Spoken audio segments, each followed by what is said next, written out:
tertulia. Meu boa tarde aí para todos e todas. Hoje é dia 27 de maio de 2012, domingo. O verbete é de número 2308. Ele tem 8 páginas, 53 logias e 17 máximas. Eu destaco aí a divisão do detalhismo, que tem 11 máximas. O tema é medo. Vocês não precisam ter medo, que é tranquilo. Agora, ó, a especialidade é subcerebrologia. Quem fez o verbete com muita classe, que não é fácil, é o professor André, que está ali, e ele hoje está assessorado pela Pilar. Cuidado com esses dois aí. Agora, definologia. O medo é o estado afetivo de inquietação, perturbação, ansiedade e apreensão mediante situações ameaçadoras, reais ou imaginárias, atuando tal qual instinto de sobrevivência, que é a subcerebralidade, frente ao perigo, mas tornando-se patológico quando excessivo ou injustificado. Agora, o carregamento pensênico na emoção. A emoção primária, os temores ancestrais, o alarme sinalizador de perigo, a garantia da sobrevivência da espécie, a cautela em não se expor a riscos desnecessários, o temor auxiliando na sobrevivência e segurança do soma, o sistema de defesa desregulado nos casos de fobia e pânico, a falta de medo aumentando o risco de acidentes, o sofrimento oriundo da pusilanimidade, a submissão ao medo, a vergonha de não superar, a covardia pessoal. Olha, tem mais de 20 linhas a fatologia, eu li apenas alguma coisa. Agora, nós temos as consciências assediadoras utilizando a covardia das consciências para manipulação, os desafetos extrafísicos levando ao terror noturno, a descoincidência vigio-patológica levando ao ataque de pânico, a morte e a baratosfera sendo pai e mãe de todos os medos, o receio de ver consciência, a vontade débil ao realizar técnicas projetivas, a covardia frente ao autoparapsiquismo. Agora, na argumentologia, tem um tópico aí sobre a somatologia, com 21 reações somáticas e emocionais provindas do medo. Tem aí o tópico da etiologia, que alguma circunstância da vida atual ou de vidas pregressas pode estar na raiz dos medos e fobias. Então, ele dá 3 prováveis causas de transtornos.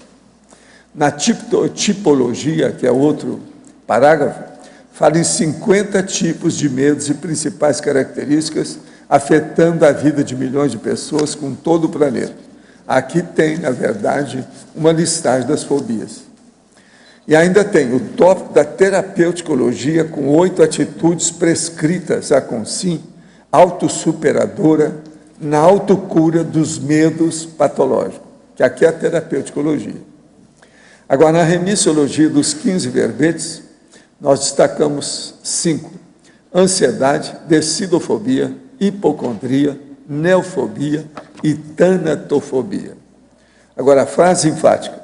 O medo, mecanismo primitivo de defesa do soma, quando egóico e irracional, é prejudicial à evolução, impedindo a reciclagem intraconsciencial e a realização da interassistência pela TARES. Você ainda sofre de algum medo irracional? Qual o próprio nível de submissão ao subcérebro abdominal? Agora, na bibliografia específica, tem 5 fontes bibliográficas.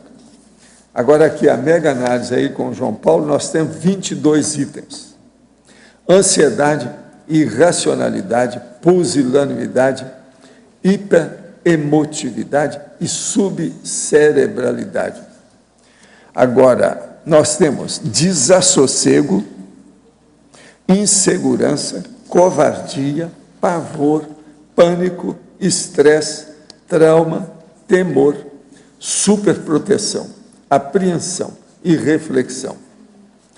Psicossomatologia, conscienciometrologia, consciencioterapia, autodesassediologia, autoenfrentamento e autocontrole. Agora, o verbete aí do dicionário hoje é reencontrologia. O argumento é autoexperimentológico. É a pessoa ver os processos de encontro, reencontro e desencontro das pessoas.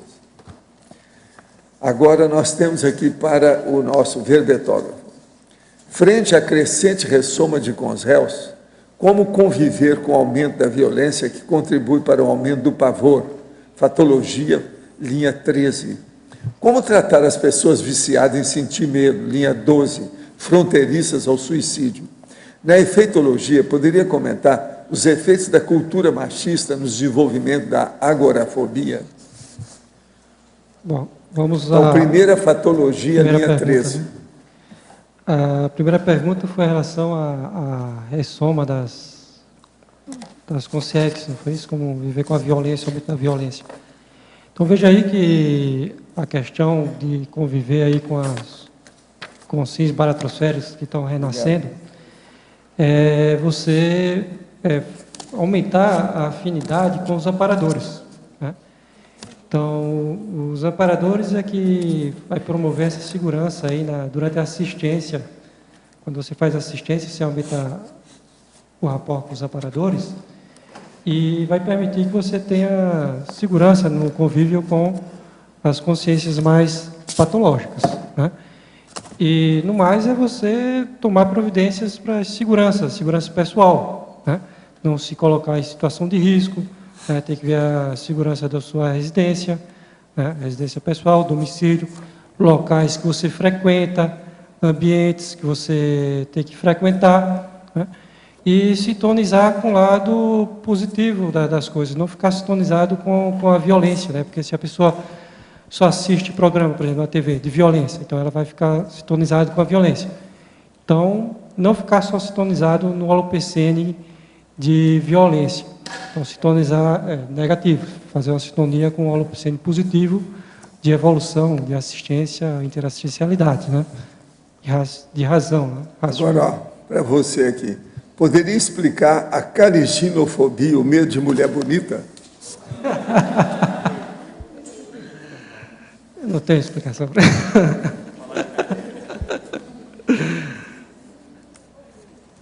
O que você acha? Tem que explicar. Essa está falando não sobre está na lista aqui. Esse é um tipo de fobia. Esse medo eu não conhecia.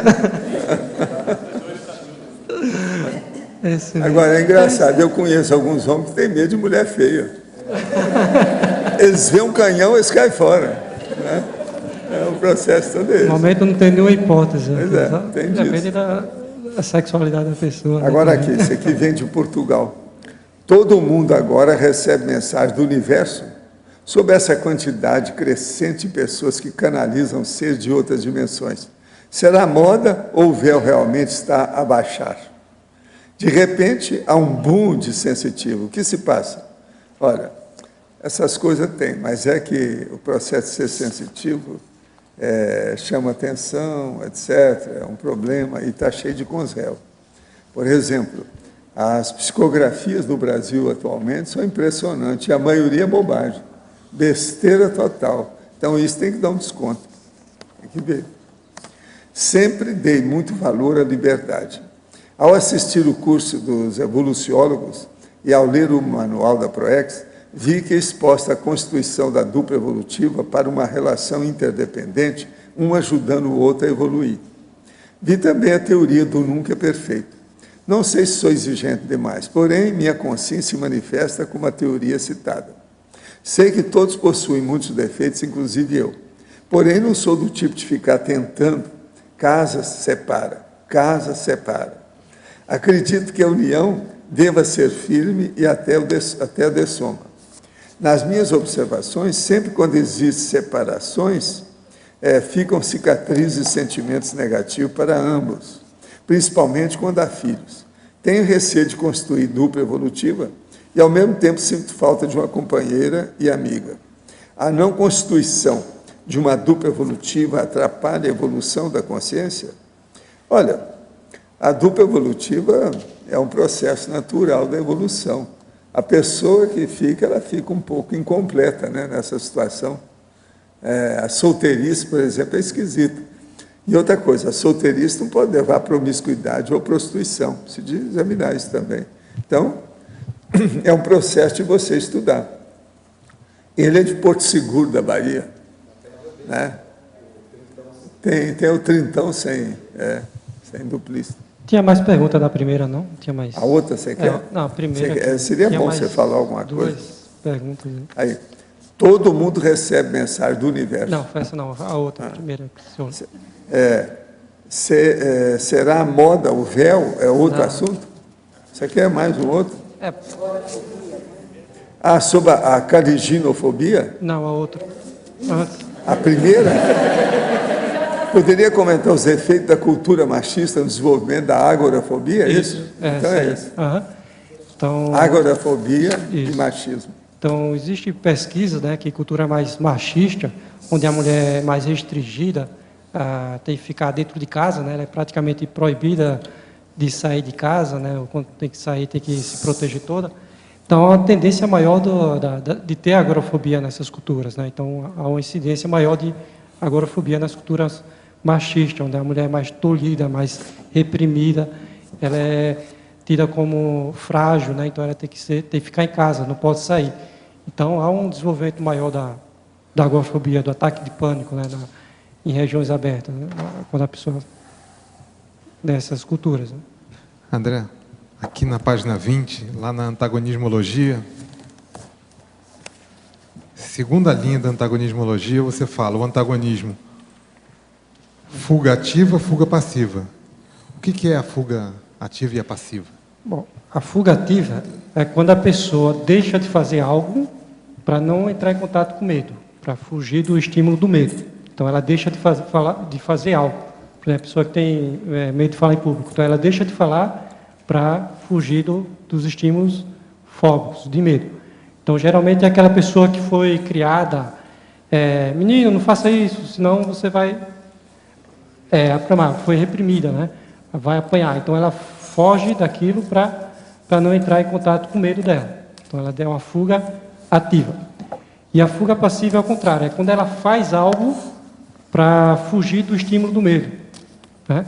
Então, é quando ela se mata de estudar para passar numa prova, para fugir de uma pizza que leva em casa. Então, ela está fazendo algo para fugir do medo que ela tem de apanhar em casa. Né? Então, é a fuga ativa e a fuga ativa. É a forma que a pessoa é educada. Né? Professor André, aqui no B.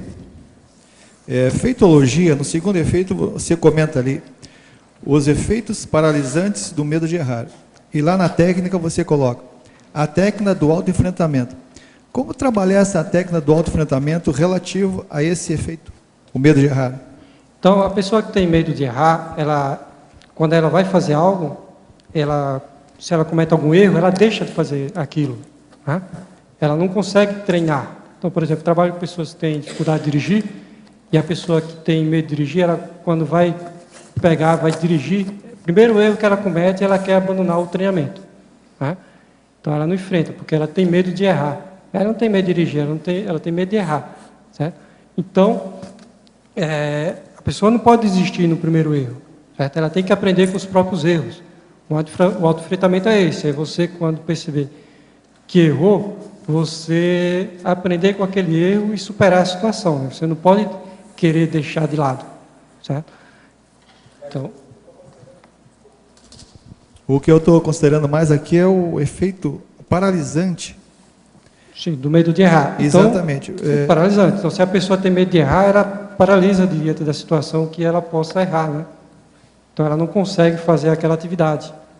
Né? Então, se a pessoa está escrevendo, ela quer escrever um verbete, um livro, e ela tem medo de errar, ela tem uma dificuldade, ela se paralisa, ela não consegue levar o trabalho adiante.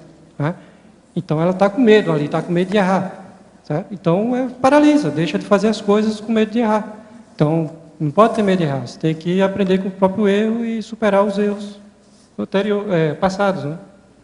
Ok, obrigado. André, na frase enfática, você coloca o medo, mecanismo primitivo de defesa, quanto egóico e irracional, prejudicial à evolução. Dentro dos seus estudos sobre o medo, existe algum medo que não seja egóico e irracional? Tem. Que seja favorável à evolução? Não, favorável. Tem, por exemplo, como é um mecanismo de defesa, de sobrevivência, por exemplo, você vai atravessar uma pista, uma rua, uma avenida super movimentada. Você tem que ter um pouco de medo, tem que se precaver contra o acidente, né? Então. Isso não é precaução? Sim, mas, por exemplo, para pessoas, você vê, anda aqui por aqui, você vê o povo andando no meio da rua, né? Então, para aquela pessoa que não tem nenhum cuidado, o medo seria positivo, né? Porque, de vez em quando, você vê um acidente na TV. A pessoa está andando no meio da rua, está nem aí, já vem um carro, passa por cima, né? Então, pessoa que não tem um pouco de discernimento, um pouco de precaução, o medo seria um pouco proveitoso para ela, né? Certo? Porque vai manter a sobrevivência da pessoa. Então, se a pessoa tem já um certo discernimento de entender que aquilo já é perigoso, então ela é precavida, né? Mas se não... Tenho 14 anos de idade e me interesso por conscienciologia. Ao praticar o EV, sinto a desconfortável sensação de ânsia de vômito e cansaço excessivo. O que pode ser? Alguma sugestão? Olha, é bom você praticar, porque isso é assédio. Isso aí mostra que tem alguma coisa. Observa se você sente alguma coisa na nuca também. Quase sempre aí acompanha algum processo na nuca. Isso é assédio. Tem boi na linha. Tem alguma infiltração aí na sua situação. Isso é assediador mesmo. Agora, tem que insistir com o EV. Outra coisa, você encontrar por aí que ele é de Salvador. Quem faça arco voltaico, peça para fazer o arco voltaico em você, mas mais de uma vez em dias diferentes. Isso vai ajudar você. No verbete do dicionário, página 37, na premissa do item logicologia, como adquirir a ortopensenologia teaticamente? É muito fácil. Você começa por cortar todo tipo de irritação, o que não é fácil para muita gente. Eu não sei como é que é seu caso, mas você é um moço cheio de vida, tem 28 anos, é brilhante, porque vive perguntando todo dia as coisas aqui. Eu acho que você já sabe, você ainda se irrita? Aí é a primeira pergunta. Agora, logo em seguida, tem uma outra segunda. Você tem alguma preocupação com o conflito seu ou dos outros, e aquilo te amofina, te chateia, cria problema? Então, você tem que entrar também na anticonflitividade, que a auto-ortopensenidade leva para a auto-inconflitividade. É por aí. Esse é o melhor que você pode estudar. Agora, a ortopensenologia já é o caminho da serenidade, né? Então, você com 28, se você conseguir isso ainda na fase assim da preparação, você vai longe, você vai alcançar uma OFIEX com o tempo. Está no caminho, mas o negócio é firmar. Agora, por exemplo, a retilinearidade pensênica está nisso, né? É a pessoa retilínea com aquilo que ela pensa. Uma coisa muito séria para ver isso, às vezes as pessoas perguntam, ela não tem ideia do que é. É, por exemplo, você está lendo uma coisa, daí a pouco, quando você viu, você está pensando na galinha do vizinho lá, não sei o que é na montanha lá do Tibete, saiu tudo fora daquilo que você está lendo, você esqueceu onde é que você deixou de ler. Quer dizer, esse devaneio mostra que não tem retilinearidade. Agora, se você é capaz de sentar e ler durante 3 horas sem desviar seu pensamento, essa noite, por exemplo, eu trabalhei 4 horas de uma sentada, assim, pá, e não houve devaneio de niente, nada, o tempo todo. Então, rende muito trabalho desse jeito. Eu estava fazendo a revisão do meu volume, entende o que está comigo? Eu li que não foi fácil, já cheguei quase no fim agora. Mas eu olhei um monte de revisão. Agora, tudo ali, o tempo todo, porque isso exige muita atenção à revisão. Você não pode escapar, tem que ver até os pontos, né? Os pingos dos is, a falta de letra. Então, como é que fica? De modo que isso aí é retilinearidade pensênica. Começa por aí. Então, a pessoa quer ter harmonia nessa ortopensenidade, o ideal seria começar a ter mais atenção no modo de escrever, de revisar, de ler, de fazer registro daquilo que a pessoa estuda. É por aí que vem a ortopensenidade. Professor Walter? Sim.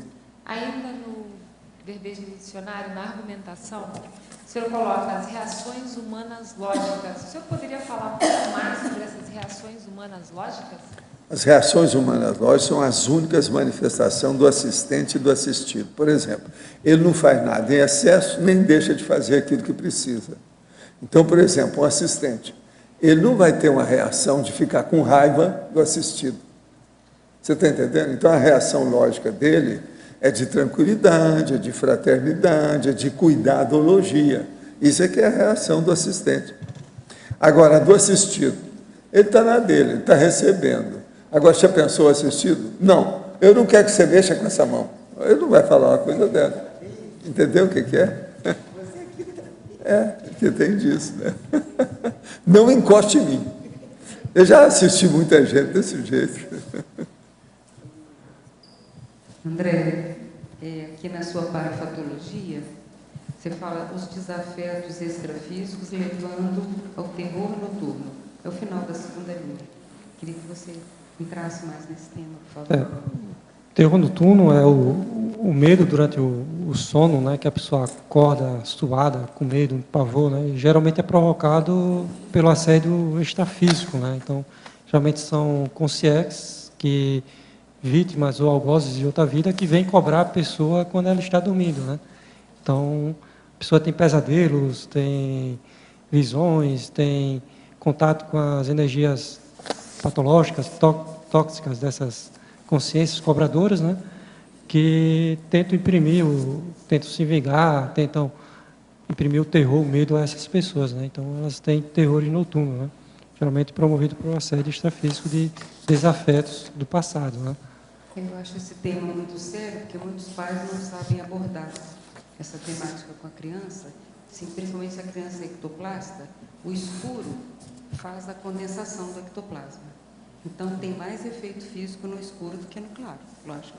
Então, quando a criança é ectoplasta e tem esse tipo de efeito, ela fica com muito mais medo, porque é uma causa real, só que é uma causa extrafísica, e que as demais pessoas não conseguem perceber.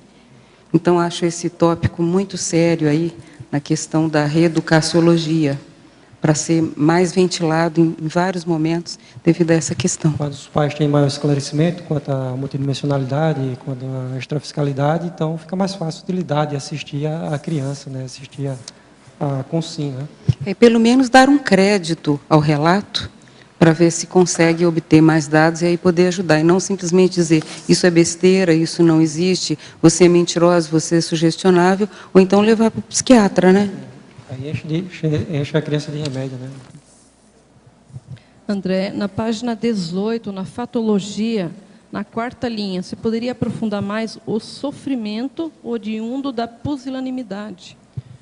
Então, o sofrimento vem quando a pessoa tem medo de fazer algo, é pusilânime, e nota que precisa fazer aquilo para melhorar, para a sua evolução, ou profissionalmente, para a sua vida pessoal, e ela não consegue enfrentar a situação, né?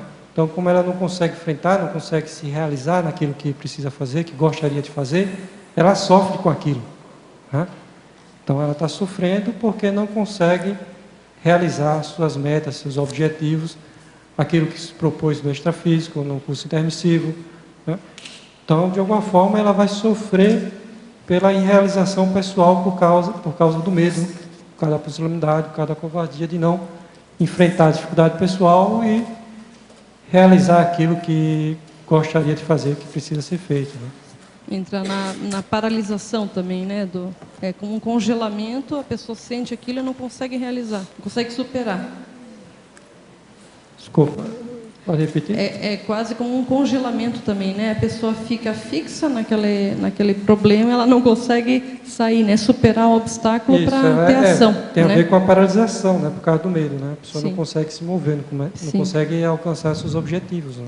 E um pouco mais embaixo, você falou também na fatologia da autointoxicação pela repressão da raiva. Isso. Então, você fez a ligação do medo com a raiva. Isso. Você podia explicar mais também? Então, quando a pessoa tem medo de se colocar, tem medo de se posicionar, né, diante de alguma situação, de alguma pessoa que ela discorda, e aquilo vai se repetindo várias vezes, né, e ela acaba ficando com raiva dela mesma, né, e ela acaba ficando com raiva dela, com raiva dos outros, porque ela mesma não consegue se manifestar, não consegue se posicionar. e acaba se intoxicando com a própria raiva, né? Com a própria emoção. Então tem uma relação aí do medo com a raiva, né? Ela não consegue se posicionar, não consegue agir, não consegue atingir seus objetivos e acaba ficando com raiva dela mesma e dos outros, né? Então, medo leva a raiva também, né? Ok. E a agressividade também. Então, aí da raiva vai para a agressividade, né? Ok, obrigada. André, aqui no B. Aqui no B. Na página 19, na parafatologia, na terceira linha, poderia comentar a descoincidência vigio-patológica levando ao ataque de pânico? Então, o que a gente estudou aí, a gente percebe que o ataque de pânico, muitas vezes a pessoa entra em pânico por não conseguir interpretar as suas sensações fisiológicas e parafisiológicas, né? Então, muitas vezes um assédio extrafísico promove a descoincidência vigio-patológica e a pessoa entra em pânico com aquilo, ela acha que vai morrer, né? Então, teve experiências que a pessoa pode, por exemplo, ter um ataque de pânico inalando CO2. O CO2 é que promove a descoincidência ajuda a promover a descoincidência do holossoma. E ela entra em ataque de pânico porque não sabe o que está acontecendo, né? Então, às vezes, um assédio extrafísico que promove a descoincidência patológica, né? Então, a pessoa não sabe o que está acontecendo, interpreta mal, acha que vai morrer, e acaba entrando em pânico. Geralmente é provocado por uma situação inesperada, imprevista. Então, a pessoa, a consim, ela não se preparou para enfrentar aquela situação. E daí, se ela já tem essa predisposição ao medo, juntam-se outros medos e forma-se, então, a síndrome do pânico, né? Aí ela tem que enfrentar várias coisas, várias situações, vários problemas dela mesma, intraconscienciais, para renovar e se reestruturar e poder se manifestar com mais segurança, melhor, né? Sem tanto pânico, né? Porque hoje em dia também se usa pânico como uma coisa divertida, né? Faz-se assim, o pânico como algo assim, uma situação de graça, de lazer, E quando, na realidade, o pânico é uma síndrome muito séria e muito difícil de a pessoa vencer sozinha. Ela sempre precisa de uma ajuda externa. André, que na página 18, eu queria que você aprofundasse na fatologia, a primeira linha, o que você viu, estudou sobre os temores ancestrais, como é que a pessoa pode... Os temores ancestrais geralmente são os temores ligados à sobrevivência dos nossos primitivos, né, dos nossos ancestrais primitivos. Medo da água, medo de inseto, medo de bicho, medo de barata, medo de cobra, né? Então, esses são os temores ancestrais, ligados à sobrevivência mesmo da nossa espécie, na selva, na mata, no dia a dia, né? Então, esses são os temores ancestrais que vai passando pela genética, né, de geração após geração, e afeta algumas pessoas hoje em dia ainda, né? É provável, então, que tenha ficado na paragenética, né? A genética e paragenética, né? Eu já vi uma pessoa que o maior medo dela era de mandruvá. Você sabe o que é mandruvá, não sabe? É lava. Agora, mandruvá, eu garanto que aqui tem gente, mulher, que tem medo de mandruvá. Se eu pegar os mandruvá e trazer, o povo vai... A mulher vai gritar... aquele negócio... Mandruvá. Pois é, mas não quero saber. A mulher que grita, vê... O negócio não é fácil. Eu já vi isso demais. Aqui até no CAE que eu vi. Eu pensei que depois que eu deixei Monte Carmelo, que eu não ia ver mais isso. Não. Eu cheguei aqui e vi isso aqui no CAE. André, mais uma aqui na fatologia. Sim. É a sétima linha de baixo para cima, o neocórtex desorientado pela hiperativação da amígdala cerebral. Isso. Queria que você aprofundasse também. A amígdala cerebral é a região do cérebro ligada às emoções, né, ao medo. Então, quando a pessoa está com muito medo, isso aí paralisa o neocórtex, né, que é a parte superior, a parte mais avançada do cérebro. Então, a pessoa tem aquele branco mental, Geralmente acontece que a pessoa vai fazer a prova, está morrendo de medo, né, de não passar, aí tem a paralisação do neocórtex e a pessoa não consegue raciocinar, né, ela paralisa, dá o branco mental. Né? André, aqui na B, Neida. Na patologia, quinta linha de baixo para cima, você colocou as pessoas viciadas em sentir medo. Podia comentar? Sim. Aí a gente coloca os riscomaníacos, né? São as pessoas que praticam os esportes radicais, né? Então elas são viciadas em sentir medo, na adrenalina, né? Então temos aí as pessoas também que gostam de filme de terror, né? Filme de vampiro, está em moda, né? Filme de terror que provoca medo. E também, geralmente, são essas pessoas aí que gostam de sentir medo, né? Pessoas viciadas em medo. Agora, uma pessoa dessa vai praticar um esporte radical, acaba dessomando, morrendo, né, no esporte. Ela provavelmente vai vir com a fobia, né, da próxima vida para precaver a riscomania, né? Então, para ver se ela sai daquela situação de estar viciada em adrenalina, viciada em esporte radical. André, aqui na página 23, o item 38. Medo de ter medo. O medo de ter medo, né? Como é que é isso? O medo de ter medo geralmente ocorre nas pessoas que sofrem o ataque de pânico, né? Ela começa a ter ataque de pânico, aí começa a ter síndrome de pânico, então ela começa a ter medo de sofrer um ataque de pânico, medo do medo, medo de ter o ataque de pânico. Então, o medo do medo. Então, ela deixa de sair de casa porque ela tem medo de sentir o medo do ataque de pânico, né? André, por gentileza, aqui. Oi. Na página 18 mesmo, em fatologia, na 7ª linha, eu queria compreender esse teu sentimento de impotência para enfrentar a situação. 7ª linha. Sentimento de impotência para enfrentar a situação. Isso é um sentimento que a pessoa já viveu, no sentido de ela já ter vivido a situação e se sentir impotente, ou de ainda não ter vivido, ou os dois? A pessoa se sente impotente de superar o próprio medo pessoal, né? Então, ela, de certa forma, ela se sente impotente, com autoestima baixa, né? Porque não consegue superar aquilo ali. A insegurança, né? Então, vem esse sentimento de impotência. E aí gera aquela fuga passiva, ativa, que você falou. Fugativa. Né? Fugativa. Né? Gera fugativa e pode gerar a raiva de si mesmo, dos outros, né? Pode gerar agressividade, né? Então ela se sente impotente de enfrentar a situação por causa do medo, mas por causa de covardia, porque não enfrenta a situação, não enfrenta, né? Tem que se enfrentar. Né? Okay. André, fatologia, 11ª linha de baixo para cima. A ruminação imprimindo na memória emoções negativas.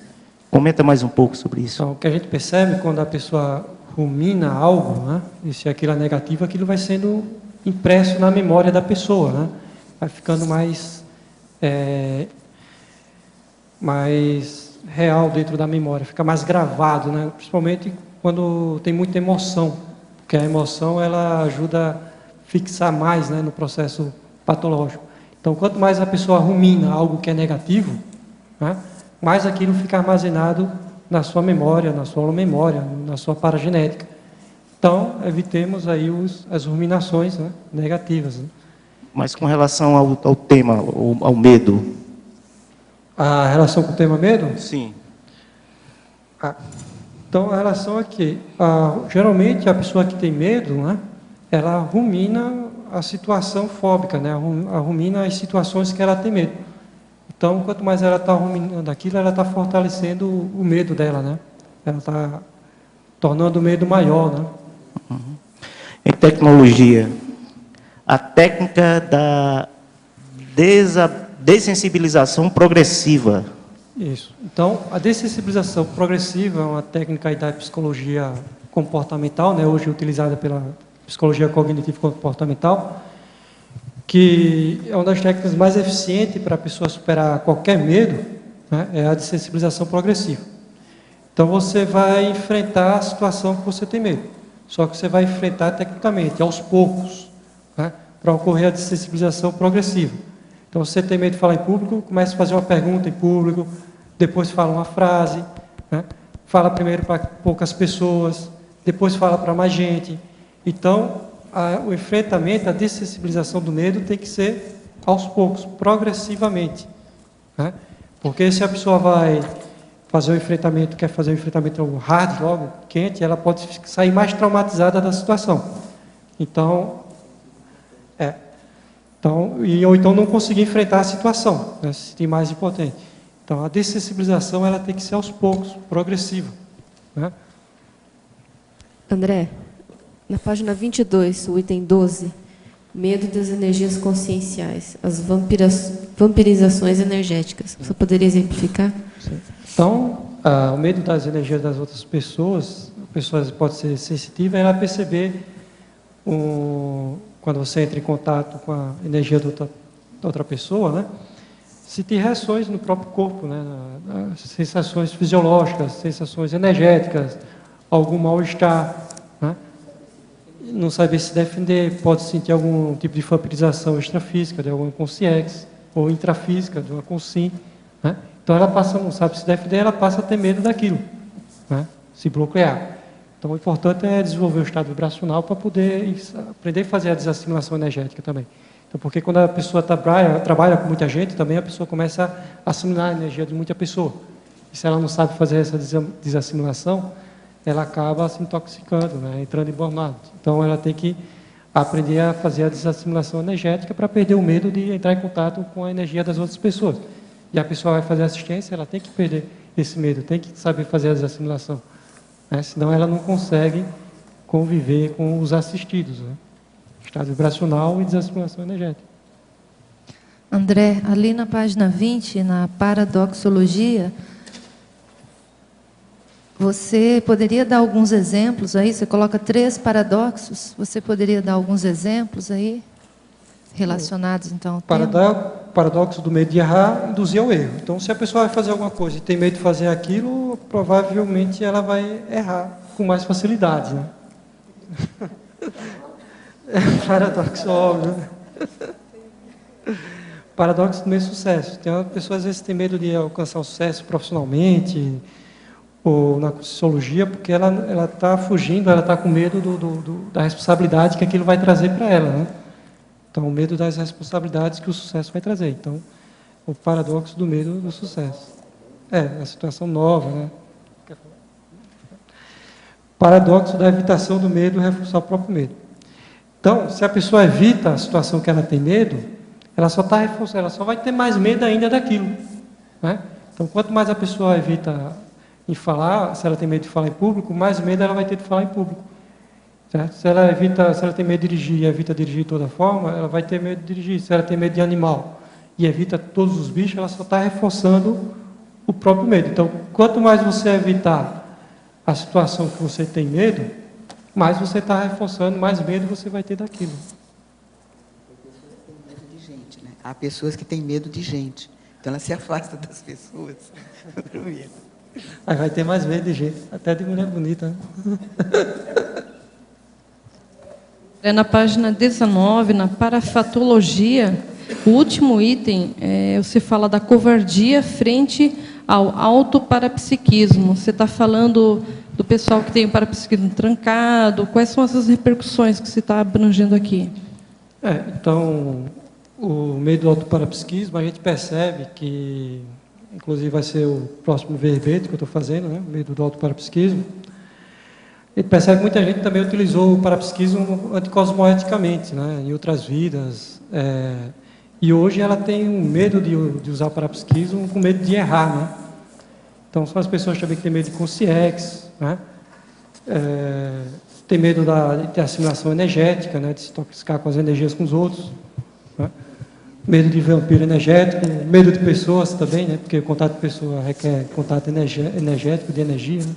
São todos esses fatores que eu estou abrangendo aí com esses fatores.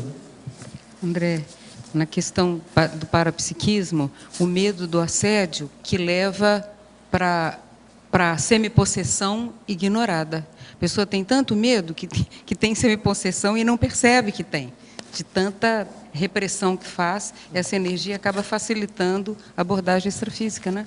Obrigado. Então, o medo também da semipossessão patológica, né, como a Malu falou. Né? André, aqui na letra D, esse medo de ser enterrado vivo. Eu tenho muito medo de ser enterrada viva. Eu gostaria de saber se o que a gente pode fazer, existe alguma coisa para superar isso, porque eu tenho pavor. Já diz assim, que quando eu morrer, eu vou dessomar, como ele diz, deixar vários dias, porque eu tenho medo que me enterre viva. Não me enterrar dia Primeira seguinte. opinião aqui, ó, tem a cremação. O que se faz no caso desse? Aquela coisa progressiva, eu teria que entrar no caixão. Dizem que tem uma solução para isso perfeita, né? Não morrer. Ninguém morre, né? Não, porque eu percebo assim, que eu estudando, que eu percebi que pode levar ao medo de ser enterrado vivo, imaginando, uma pessoa que é muito materialista, ela é enterrada, morreu mesmo, né? Mas acorda lá no extrafísico dentro do caixão. Então ela acha que está viva ali dentro do caixão. Então, quanto mais lucidez você tiver para o extrafísico, você sai e joga. Eu tenho medo de ficar, não sei, não é essa ir para o extrafísico, não. É ficar dentro do caixão e não poder sair. Eu até vi o tamanho já dos parafusos que tem no caixão, não bota parafuso. A pessoa dessoma logo e vai para o extrafísico logo. Né? Acaba de morrer. Né? André. Olha, mas ninguém morre, não. Isso é... Tem aquela senhora que tinha uma saída. Ela falou assim, ela tinha um medo de morrer danado, né? Mas todo tipo de medo, não é só enterrada viva, não, todo tipo. Então, o que ela fazia? Estava sempre com a pessoa que ela segurava na mão. Qualquer coisa, ela não precisava disso. Mas ela achava que, enquanto tiver uma pessoa com ela, não morre. Cada um arranja a sua saída. Mas hoje é muito difícil. Aí é que eu sei, se ela morrer, como é que fica? André. Vão as duas. Hoje é muito difícil ser enterrado vivo, né? Agora, eu virei para ela e falei mais ou menos uma coisa dessa. Ela virou e falou, eu só fico com gente jovem. Ninguém que vai morrer tão cedo. Nos estudos tem um filme antigo, não sei se o senhor lembra, que foi feito com o Ray Milland. Ele falava Obsessão Macabra, lembra? Preto e branco. Quem viu esse filme na época ficava impressionado, né? Processo de catalepsia. E ele criou até um mausoléu com sistema de alarme, se ele acordasse dentro do... vencer a morte. Nos estudos tinha pesadelos direto. Nos estudos da tanatofobia, tem os períodos da humanidade e os recursos que eram usados em cada contexto. Quando não havia o conceito de morte cerebral, parada cardíaca, parada respiratória, não tinha nada disso, eles inventaram um sininho, tinha uma série de instrumentos para você avisar se você não tivesse morrido. Porque não tinha... Hoje tem celular, melhora muito. Hoje tem um negócio chamado bem mais rápido. UTI, um monte de aparelho. Pipa uma mensagem, passa uma mensagem, jogo rápido. Estou aqui. Agora, ó, hoje tem uma técnica aí nova, que é um gato, que eles colocam lá para ver. Que a hora que a pessoa vai, deixa o gato lá perto. Leva o laptop para lá e fica, inclusive, já lendo os e-mails e tal. Leva o laptop, já fica lendo os e-mails. O pior da história é que ninguém desaparece. A pessoa desativa o corpo, mas ninguém desaparece, não resolve nada isso aí. Ultimamente tenho tido muitas projeções fragmentadas nas parapernas. Elas levitam, ficam a certa altura e se encaixam novamente. Isso se repete várias vezes, tento sair por completo, mas não consigo. Isso é que nós chamamos de Trendelenburgo projetivo. Será que começa pelas pernas? De que maneira vencer o medo de sair do corpo sendo racional e cosmoético? Olha, o melhor aí que eu recomendo é ler o livro Projeciologia, que explica isso aí e também que combate o medo. Você quer falar, André? Fala também aí. É medo. Além, é medo. Se a pessoa tem medo, não deve pensar em projeção. É a primeira coisa que a gente fala, para liquidar com o assunto, porque senão não adianta. Quando tiver medo, ela não se projeta, ela perde tempo. Pensar em assistência quando tentar se projetar também, né? Sempre achei que depressão e síndrome do pânico são coisas de pessoas que gostaram de chamar a atenção. Até eu passar pelas duas situações, depressão acompanhada de pânico. Nunca achei que isso iria ocorrer comigo. Passei a me consultar com médicos psiquiatras e psicólogos, inclusive de terapias alternativas. Na fase mais aguda, descobri a conscienciologia e passei a ter mais discernimento e me entender mais. Nunca tinha percebido como tudo estava acompanhado de tantos dogmas religiosos que estavam enraizados em meu inconsciente e que vieram à tona. No caso, o medo é a grande causa de todas essas desordens e perturbações. Onde entra o paramedo? Seria grande parte dos medos vivenciais de outras vidas, ou vivenciados em outras vidas, sendo arrastada para essa vida? Não há dúvida, né? Você quer falar? Paramedo vem da baratrosfera, né? Se você dessoma e vai para a baratrosfera, vai ter muito motivo para ter medo lá, né? Porque são locais difíceis de...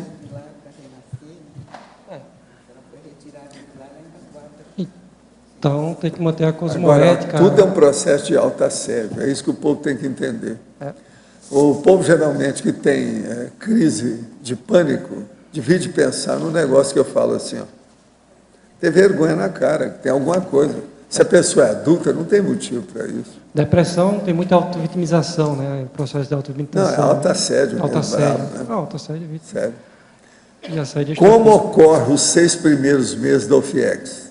A TENEPS 24 horas é a OFIEX?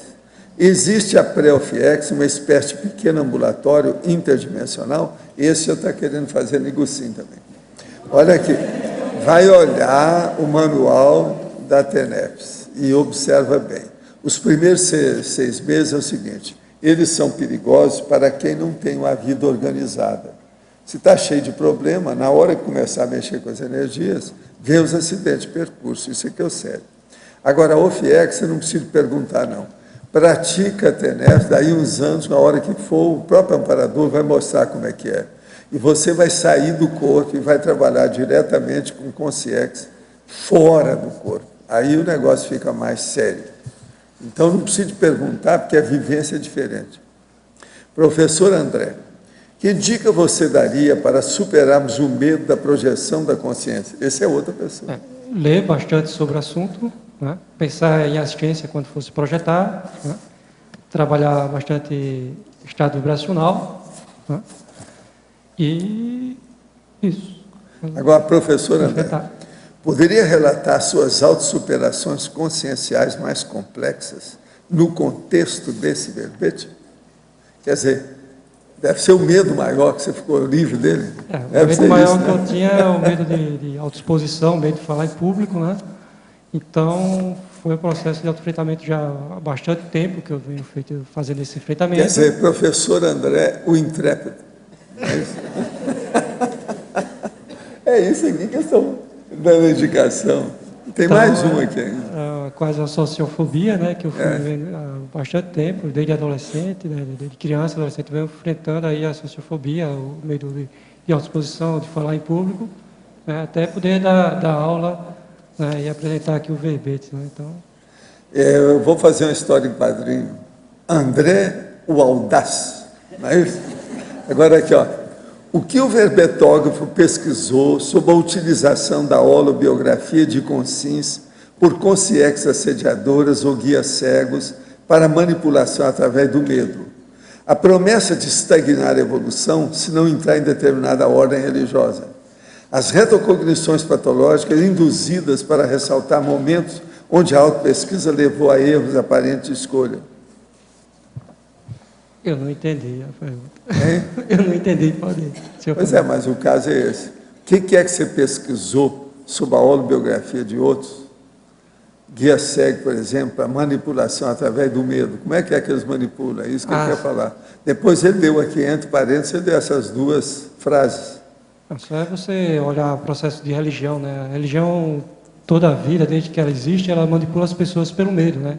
Medo de Deus, medo do demônio, medo do inferno, né? Medo... Agora, o que é engraçado é que eles estão perguntando, todos são jovens. Medo de morrer. Então, a religião, só é estudar a religião que ela utiliza o temor, o pavor das pessoas para manipular, para controlar, para tirar vantagem. Então, só é estudar o processo religioso que elas utilizaram aí o medo há séculos, há milênios, aí utilizam o medo para manipular as pessoas. Né? A base do medo de morrer pode estar muito relacionada ao medo de viver. Então, aquele que vai enfrentar o futuro, novas situações, ele sempre tem um certo receio do novo, do que pode acontecer. A pessoa que não sai de casa, que tem medo de sair à rua, pode morrer, o carro passar em cima. Só ele que vai sair, o carro vai passar. Medo de viver. Existe muito disso. E o medo de escrever aqui dos nossos pré-autorandos, não é isso? Agora, André, na etiologia, página 24, item 44, medo do escuro. Gostaria de informar que tenho um medo irracional do escuro. Inclusive, quando estou dormindo e acaba a luz, eu acordo gritando com muito desespero.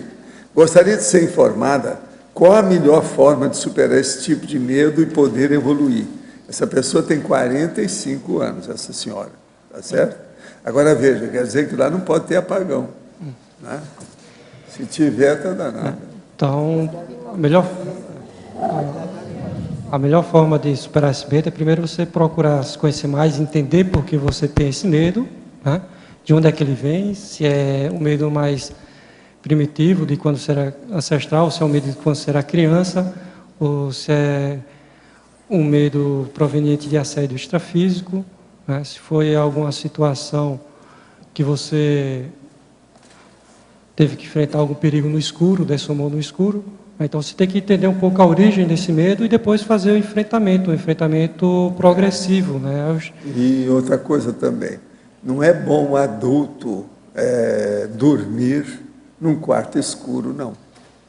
Quer dizer, o quarto escuro que eu estou falando, é bom que seja no quarto escuro, mas um quarto escuro que a pessoa deixa a luz acesa. Não é bom dormir com a luz acesa em cima da pessoa, não. Hoje eles já provaram que isso afeta o processo oftalmológico. Então, a pessoa, se ela quiser, ela deixa um negócio indireto, uma luz no outro quarto, num corredor, alguma coisa nesse sentido. Então, você vai fazer enfrentamento progressivo. Fica, por exemplo, um enfrentamento, você fica 1 hora no escuro, tá? Porque ele tem que ser, o enfrentamento tem que ser a ponto que o medo que você sente tem que baixar em 50%.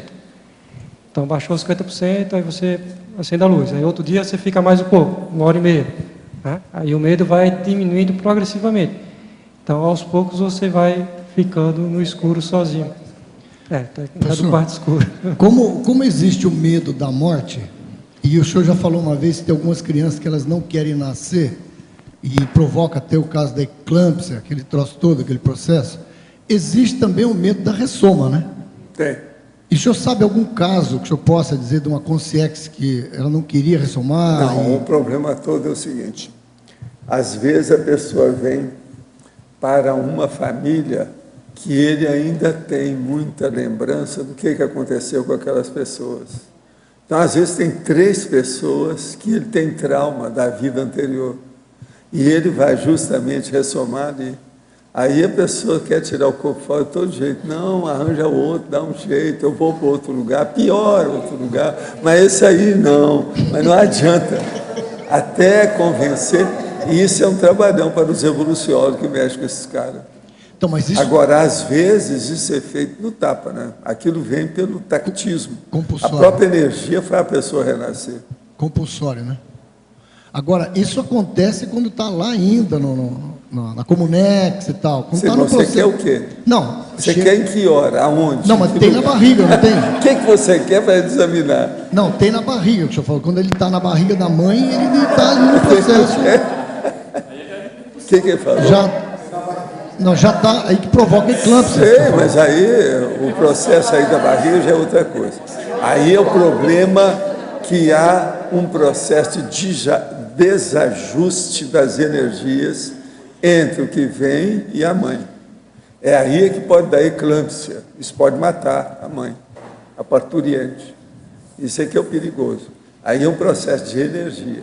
Então, eu quero dizer assim... Isso é o pior que tem aí, às vezes, no caso. Mas, olha, quase sempre uma pessoa dessa, quando ela tem medo de ressomar, a hora que engata o processo no ventre da mãe, ela já fica obnubilada, ela não tem mais força para pensar, aquilo já vem. Entende? Agora, quando tem desavença ou desacordo, a de semelhança do processo de energia, não precisa a pessoa pensar, é a própria energia que é negativa ali no caso. Então, aí já dá o problema. Entendi. Quer dizer, o problema todo acontece bem antes. Depois que entrou, aí é mais a questão só de energia. Não é todo o caso, é o que eu estou falando, depende do caso. Mas quase sempre, a hora que começou o processo, aquilo vai bem, segue a tramitação natural biológica. Professor Valdo, queria fazer uma pergunta. O senhor já contou aqui algumas vezes um caso que o senhor sofreu um ataque extrafísico de consciências assediadoras, não foi? E que o senhor teve até que usar um mantra antigo, alguma coisa assim. Isso nos leva a pensar que o cordão de prata pode ser rompido. É o que acontece, eles fazem muito disso para matar a pessoa. Extrafisicamente. Eles começam a julgar energia para ver se corta alguma coisa da ligação, a conexão que tem das energias. E retira aquela consciência para longe, leva para a baratosfera. Então, ele chupa a energia da consciência na baratosfera e chupa o que ficou no corpo. O resto. Isso ocasiona São dessoma, vampiros. não é isso, professor? A maioria das certas mortes que tem por aí, tudo é homicídio, é por aí. Extrafísico, né? Eu acho que o nível de homicídio na Terra, feito por assediadores, é o maior que existe. É superior ao das guerras. Uhum. Agora, o que eu vejo é o seguinte, isso vai diminuir agora. Com a Reurbex, é uma das coisas que estão trabalhando, isso aí vai diminuir. Tá bom. Não há dúvida. Obrigada, professor. Mas, por enquanto, eu acho que não diminuiu nada. Tanto de gente que morre todo dia, inclusive nos processos de guerra.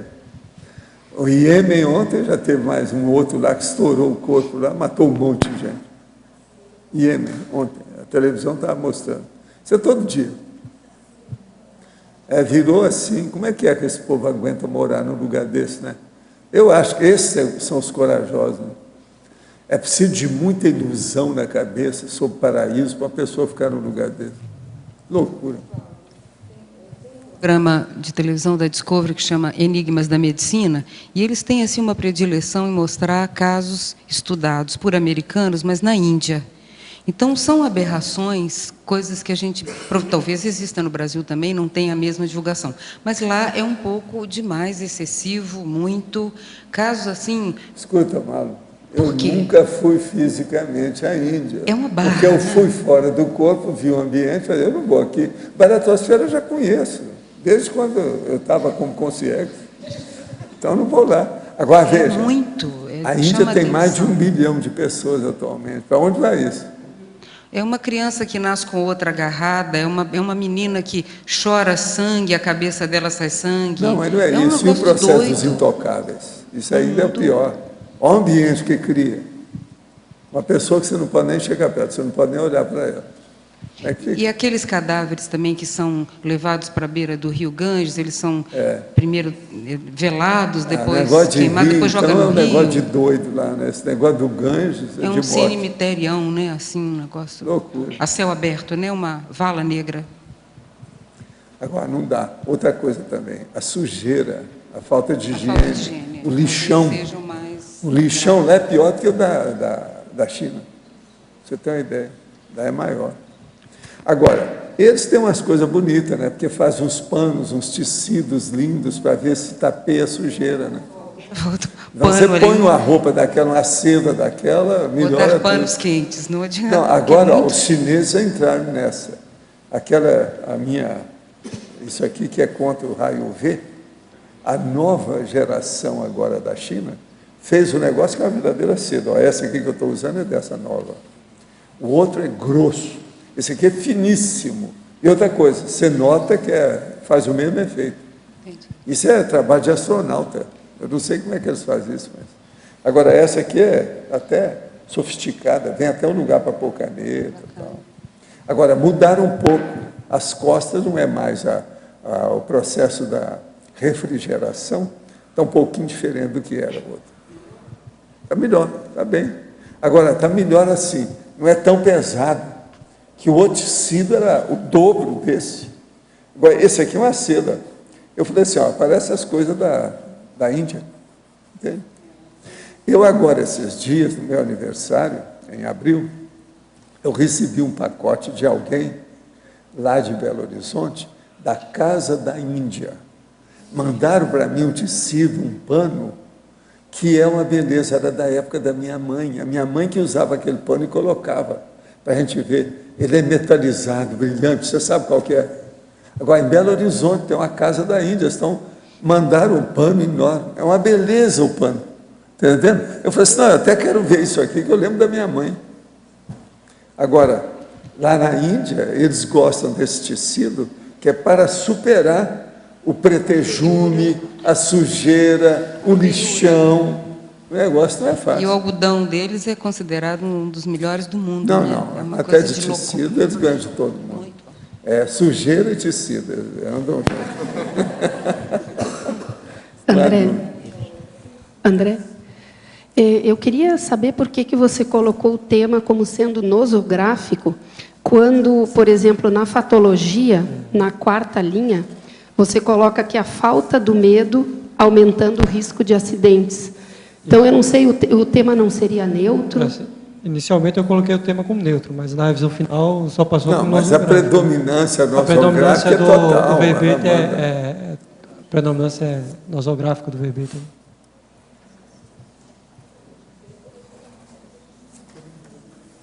André? Aqui, ó. Na síndromologia, na página 20, você colocou o último, a síndrome do perfeccionismo. Você pode explicar por quê? Porque a pessoa que é perfeccionista, ela quer tudo perfeitinho, ela tem um medo de errar nada, principalmente se for na frente dos outros, né? Então, trabalho todo dia com pessoas que têm medo de dirigir, mas ela não tem medo de dirigir, ela tem medo de errar. E você dirige publicamente, na frente dos outros. Então, o perfeito não pode errar, né? Então, se ela erra, então ela tem medo de errar na frente dos outros. Então, o perfeccionismo provoca aí o medo intenso das pessoas, né? Até paralisante mesmo, até caso se a pessoa entrar em pânico e fobia. Então, o perfeccionismo provoca o medo. Entendi. No B, fatologia de quinta linha, de cima para baixo.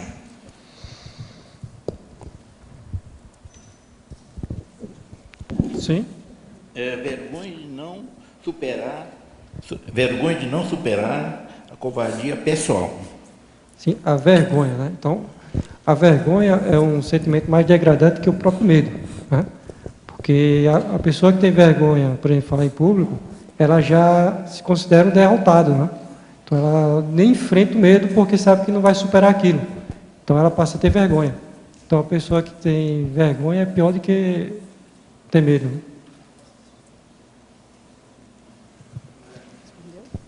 Certo. Tem ali na página 24, 49, medo do sucesso. O que você pode exemplificar sobre isso? A gente já comentou um pouco aqui, mas geralmente as pessoas têm medo de sucesso, as pessoas têm medo... Para mim são esses que são pré-autorandos. A pessoa que tem medo da responsabilidade, né? Medo da responsabilidade e o sucesso vai trazer para ela, né? Muita gente tem paura de esticar os cambitos, não é isso? O negócio não é fácil. André, aqui no B, no alto, na página 22, tipologia, o item 1, medo da autoexposição, e o item 5, medo da desaprovação. Então, são dois medos aí que estão relacionados, né? O medo da autoexposição, a pessoa que se encapsula, né? Então, ela tem falta de autocrítica, porque não é a melhor postura evolutiva, né? Então, às vezes, você tem que se expor para fazer assistência às outras pessoas, né? Então, ela se preocupa muito com o que a outra pessoa vai pensar. Então, a pessoa não se expõe porque fica achando que o outro vai pensar mal dela, né? Ou vai fazer alguma crítica destrutiva para ela. Mas, geralmente, essas pessoas sentem isso porque elas são assim. Elas são assim porque, quando o outro se expõe, ela pensa mal da outra pessoa, né? Então, ela não se expõe, ela tem medo também da desaprovação, né? De não agradar, de querer ser entendido, né? Tem o temor de não agradar, tem essa necessidade de ser aceito pela outra pessoa completamente, né? Ela não aceita uma crítica, né? Certo, obrigado. Professor Valdo? Aqui. Aqui no seu verbete, na conclusão, o senhor pode falar um pouquinho a respeito dela e depois eu queria fazer uma pergunta. As pessoas que não se irritam, imperturbáveis e serenas, sem quaisquer misticismo ou lavagens subcerebrais, devem ser destacadas ou convidadas na condição de cobaias, que é a voluntariologia, para as pesquisas das personalidades singulares. Tais consciências constituem as amizades raríssimas de muitas outras. Então, por exemplo, essa é uma das técnicas que a pessoa tem para arranjar as amizades raríssimas. Amizade é um negócio de inteligência. Eu, por exemplo, eu procurei o povo mais inteligente para ter amizade, são vocês, que eu chamo que são os elders. Entende? Sim. É o que a gente tem que cultivar, porque a amizade é uma coisa que você tem que cultivar. É igual a plantação, tem que regar, de vez em quando tem que olhar se o sol está de acordo, se a chuva está de acordo, Sim. se tem alimentação, não é isso? A amizade é isso. Agora, eu achei essa, de uma certa forma, até uma espécie de técnica. O senhor tem Não, falado isso aqui bastante. Tudo é técnica, é uma técnica. O senhor tem é uma falado técnica para a bastante pessoa encontrar a personalidade singular, que é transformá-la em amizade raríssima. Você já pensou o tanto de gente que tem chegado aqui, ó, que são minhas amizades raríssimas do passado. Algumas não são minhas, são do Zé Filho. Mas a turma está chegando. Aqui tem um monte de gente assim. Rapazes, moças, homens, mulheres. Né? Tem muita gente. Hein? Pois é. Até meninas. Menino. Entende? São esses que eu tiro fotografia. Não, nós podemos tirar uma fotografia? Vamos tirar. Vamos espantar os passarinhos da plantação de arroz. Vamos lá. Professor. Então, é muito importante pensar no processo de reencontro. Sim. Agora... Gente, todos nós estamos nos reencontrando. Como é que fica isso? Precisa estudar isso aí. Agora... E sem medo. Pois é. Reencontro sem medo. Então, o senhor tem falado bastante para nós a respeito de não se irritar, o pensene, a harmonia. Não, eu tenho falado demais em amizade.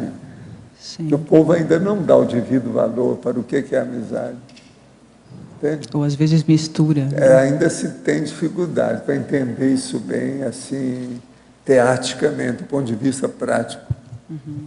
Eu vejo muita gente que despreza as amizades que tem. Eu não estou falando a meu respeito, não. Estou vendo entre as pessoas. Entendeu? Eles têm dificuldade. Porque despreza em que sentido? Hein? Despreza, quer dizer, considera menos, passa reto, em que sentido? Não sabe cultivar a amizade, né? Ah, ok. Então, um dia, são as consciências multívoras. Um dia ela está de um jeito, no outro dia ela está de outro. De manhã é uma coisa, de noite é outra. É o processo da enjoar. A pessoa enjoa da outra. Eu já vi gente aí que fala o seguinte, faz uma viagem com a outra pessoa, gostava demais dela. Depois da viagem, criou uma pinimba, qualquer coisa, uma coisa que aconteceu lá no fim do mundo, ela vem, pronto, não quer saber mais da pessoa. Picuinha.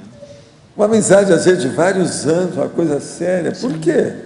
Agora, mulher é que dá mais disso. Sim. É coisa de mulher. Aquele negócio que eu falo de mulher. Tititi de mulher. E a consciência multívola por capricho bobo. E outra coisa, às vezes acontece aquilo, cria um estigma dentro da reação da pessoa. Ela não sabe superar aquilo. Entende? Sim. A outra pessoa, às vezes, está até ingênua, nem viu que aquilo criou algum problema. E, às vezes, é uma bobagem, uma tolice, um processo de uma roupa, um vestido, a hora de tomar banho, uma besteira. Eu já vi cada coisa que eu olho aquilo. Tem gente que você não pode nem falar, porque o negócio é tão... Entende? Isso dá uma pena danada. Agora, veja, isso é falta de conceito de amizade. A pessoa não percebeu isso. Sim. E outra coisa, o que adianta a pessoa fugir de uma coisa dessa? Ninguém foge do convívio com a outra pessoa. Isso é automático, isso faz parte. Sim. Pode deixar que os afios se atraem, não tem jeito de separar. Ninguém perde ninguém. Não adianta querer fugir. Aí tem o processo então, do exemplo falta na também. amizade o processo também da conviviologia correta, muito séria. Sim. Você entende? Por isso que é que eu insisto muito nisso. Agora, o senhor acha que, falando um pouco do contrário, né, da harmonia e da ponderação, o senhor acha que seria o caso de chamar um grupo de pessoas que tem isso mais elaborado, essa ponderação, essa harmoniologia? Se você quer ajudar os outros, pega um verbete, chama consimultívola, e vai estudar o que é o enjoamento, o enjoo da pessoa. Por que ela é multívola? Aqui ainda tem gente multívola. A maioria, mulher, como sempre. Pode olhar. Eu não falo, eu não vou dizer nome aqui, mas é o óbvio, é só olhar que você vai ver que é. Agora, essa contimultívola, quase sempre ela enjoa das coisas, mas a mulher, ela entra depois. Ela enjoa primeiro das próprias coisas dela. Então, por exemplo, num mês ela está no outro ela está de outro, no outro ela está de outro. Então, há uma variedade de tudo que ela tem. Ela não se firma naquilo, por causa do enjoamento. Ela enjoa à toa, é enjoo que ela tem. Agora, quando essa pessoa que enjoa muito das próprias coisas dela, essa geralmente atinge as amigas, os processos todos. Agora, é muito bacana a hora que a gente vê que uma pessoa faz força para ter contato com a outra. Por exemplo, tem gente que vem e começa a falar aí dessa noite do pijama, esse negócio. Isso é positivo. Isso ajuda o processo social, a convivialidade. E outra coisa, isso acaba com o enjoamento. Você sabe o que é noite do pijama? Não, eu ia perguntar. Quem é que quer explicar aí? O que é a noite do pijama? Explica aí para nós. Tem várias noites dessas. Eu gostaria de esclarecer que eu dessas. nunca participei, mas eu li a respeito. Então é coisa. Desde adolescente, as jovens fazem muito isso. Vão Mas dormir não é na casa da amiga. A minha turma tem 30, 40 anos. Sim, Rivaldo, acontece Tá tudo em todas com noite as de idades. pijama. Mas é próprio da adolescente. Reunir na casa das amigas, vai todo mundo de pijama, pode fazer bagunça, pula em cima do colchão, rasga travesseiro, joga pluma, essas coisas. Agora, quando cresce, eu não sei, eu não participo, nunca participei de festa de pijama. Quando cresce, eu só conheço no filme. Aqui, ó, quando cresce, vão ter os pratos, vão ter comidas especiais, vão ver filmes adequados.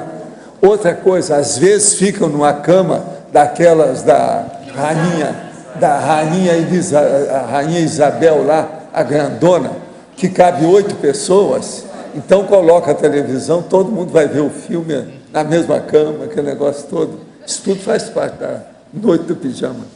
Tem outras coisas mais, mas agora comida, outra coisa, mais séria agora, já é mais sofisticado, já não é mais adolescente, já estão sofisticando muito isso. Eu estou por dentro da jogada, eu andei investigando. Não fui em nenhuma noite, porque eles não chamam homem nenhum, é só mulher. Mas tem uma coisa séria. O único homem que às vezes eles chamam é o especialista para tirar fotografia e fazer o booking. Então, umas ajudam a outra a se maquiar. Produz a mulher toda bonitinha ali e vem o chefe e começa a tirar foto de tudo quanto é jeito. Faz o book, o livro. Nós temos já algumas das minhas amigas já pediu os livros, que eu quero o book, eu quero uma cópia. Tem gente bacana nisso aí, eu quero saber. Vocês não estão sabendo nada disso, né? Professor. Eu estou mais por dentro. Veja, o velho aqui de 80 anos, o mais velho aqui, está sabendo mais das coisas novas do que vocês todos. Ó.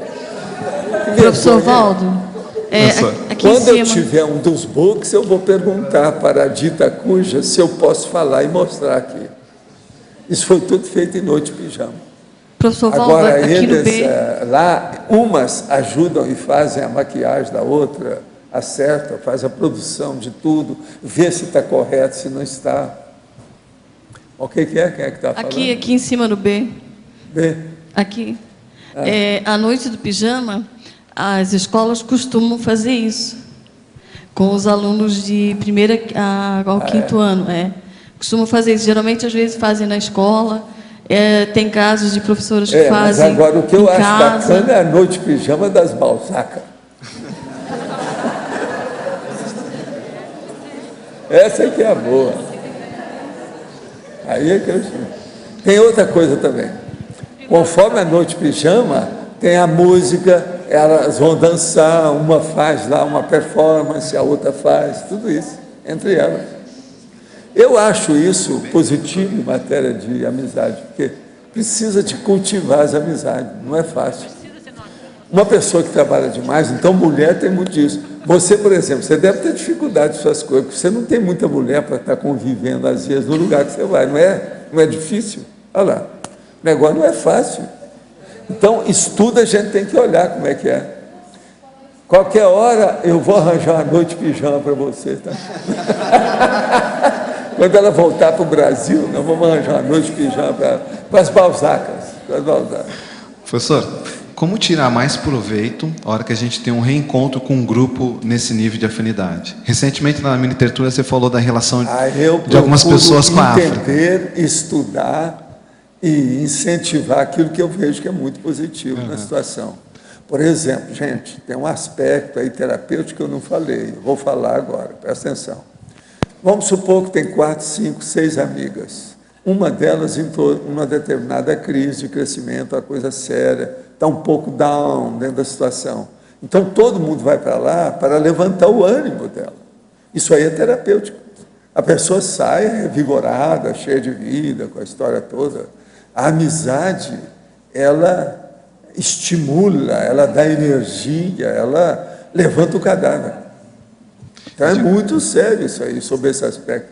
Eu digo mais assim, no sentido da personalidade consecutiva, a hora que identifica. Então, eu, o Max, o Valdson, o Loche, enfim, como que a gente pode aproveitar para tirar proveito disso? Já que estivemos dentro do mesmo você vê os contexto. aspectos melhores dos megatrafores de cada um e ver como é que esparrama os efeitos positivos para todo mundo, para melhorar o holopensene.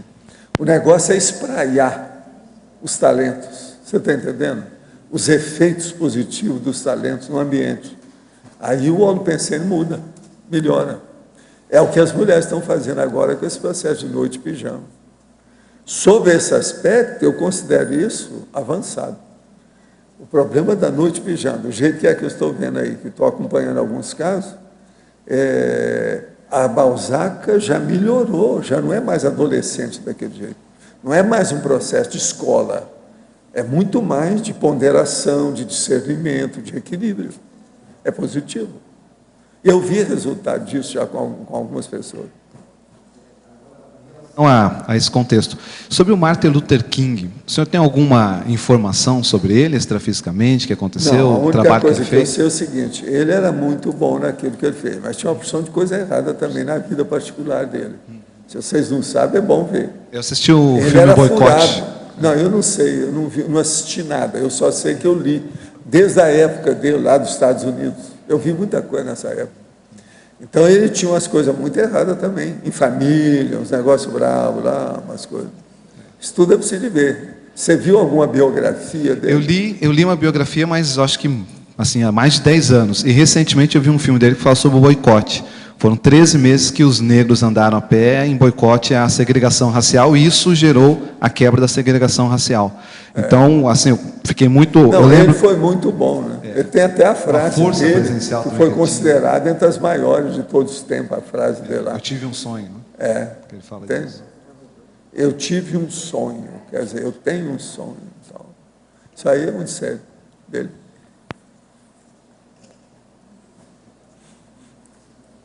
Gente, eu entrego para vocês o André, viu? André. Que é todo mundo aí que está com medo, não precisa ter medo, pode falar.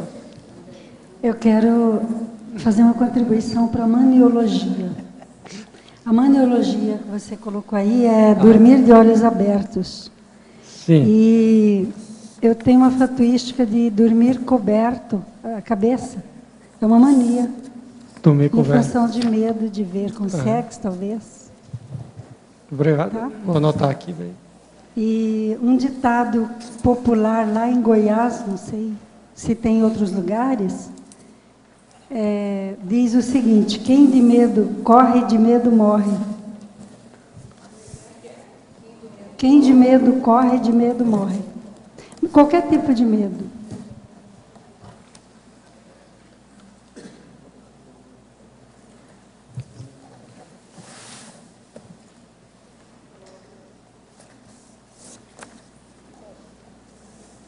Do medo corre, do medo morre. Obrigado.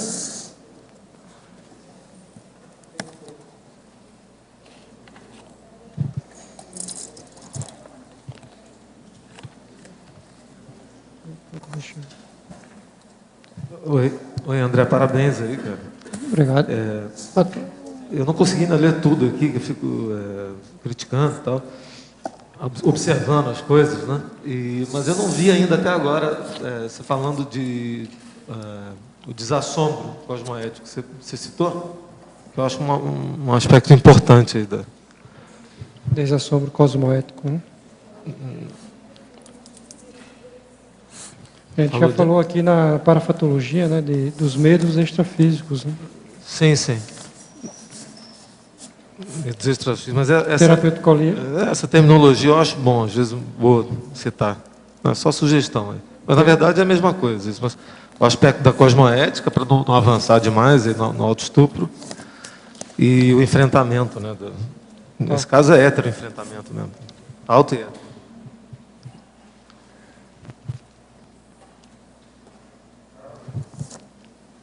Obrigado. Agora, André, como superar os paratraumas enraizados na psicosfera, impedindo o crescimento frente ao parapsiquismo na vida atual? Utilizando ali a palavra do colega colocou, né, o autodessombramento cosmoético, né, trabalhar bastante as energias, vai ver, fazer assistência, a TENEPS, né? Então a TENEPS é a melhor cura para tudo isso, né? A tarefa energética assistencial, né, diária. Então, fazer assistência através do parapsiquismo, acho que isso é o principal para se curar no meio do autoparapsiquismo. É possível ter síndrome de pânico com a mudança de casa? Com a possibilidade de ter sido abortada nessa nova residência? Minha filha teve essa síndrome quando mudamos. Levantamos essa hipótese, pois esse apartamento é da família. Sim, é possível sim. Você tem que ver como é que está a energia do ambiente, do local, né, do apartamento. Né? Porque o assédio pode ser do local, o PC no local. Então tem que fazer o desassédio do local. Né? Professor André, em Ciclologia, página 20, segunda linha. O ciclo não confrontação, alívio da angústia, reforço da fobia. Como ajudar uma consciência a quebrar esse ciclo patológico e sair desse mecanismo de autossabotagem? Enfrentar, confrontar, né? Porque se a pessoa não enfrenta o que tem medo, ela vai reforçar o próprio medo. Então, ela enfrentando o medo tecnicamente, progressivamente, com técnica ou com ajuda profissional, se for necessário, ela vai conseguir quebrar esse ciclo, né? Vai enfrentar progressivamente, com técnica, refletindo. Vai ter que ser um enfrentamento assim, enfrenta, né, progressivamente, reflete sobre aquilo, tira um aprendizado da experiência para poder fazer novo enfrentamento.